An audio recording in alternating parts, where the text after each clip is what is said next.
هو في قلب الرجل الأعظم وبه ثغر الكون تبسم. التدين هو حالة فطرية يعيشها الإنسان في حياته، فكل إنسان يحب أن يكون عابدا، ويحب أن يكون من أعلى درجات العبودية لله سبحانه وتعالى.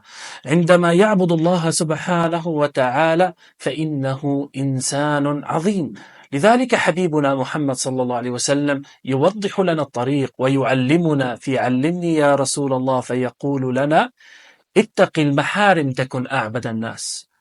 ليس أعبد الناس الذي يكثر الصلاة والصيام والحج والقيام وينفق ماله وهو مقاطع أرحامه، وليس أعبد الناس الذي يكثر الصلاة والصيام والقيام ثم بعد ذلك تجده يأكل الربا في معاملاته، وليس أعبد الناس من يغش الناس في الصفات أو يغشهم في تجارته.